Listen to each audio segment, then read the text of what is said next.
During the Soviet era, the Ural Mountain city of Yekaterinburg was called Sverdlovsk in honor of Bolshevik revolutionary Yakov Sverdlov, who helped organize the murder of Russia's last Tsar, Nicholas II, and his family 90 years ago.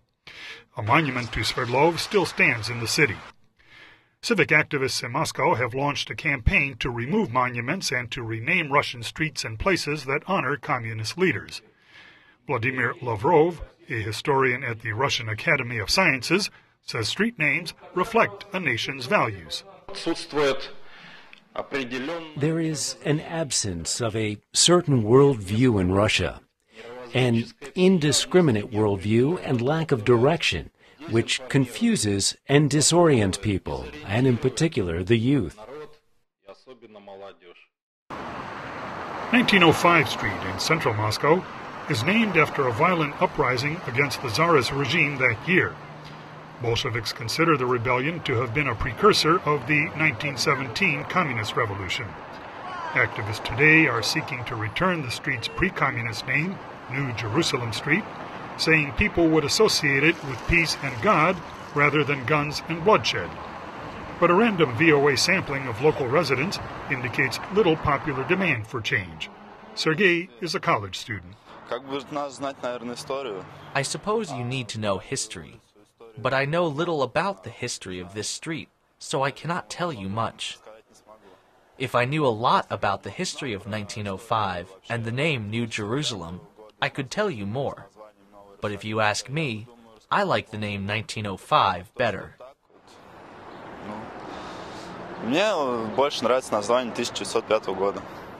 Vladimir Lavrov suggests that ignorance of history is reflected in the contradictory results of a recent public opinion survey to name the 50 greatest Russians.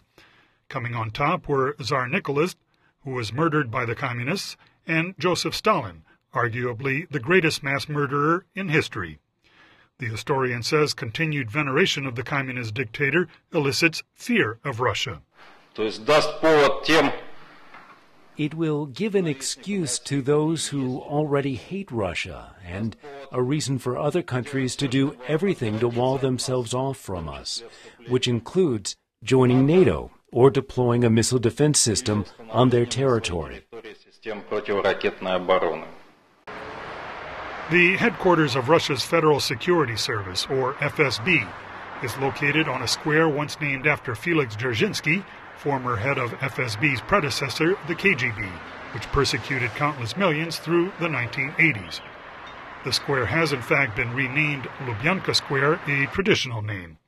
But political observer Masha Lipman of the Moscow Carnegie Center says name changes do not change underlying reality. Given the fact that Putin's main pool of personnel was and remains today the successor to the KGB, the Federal Security Service in Russia. This is an issue that the nation is absolutely averse to reckoning with. And renaming the streets named after figures of distant past, I think, will change nothing in the perception of the Russian people. Lipman notes, however, that even superficial condemnation of communism is better than none at all. Nonetheless, she says it is important Russians not mistake the superficial with a necessary national reckoning with their country's dark Soviet past. Peter Fedynsky, VOA News, Moscow.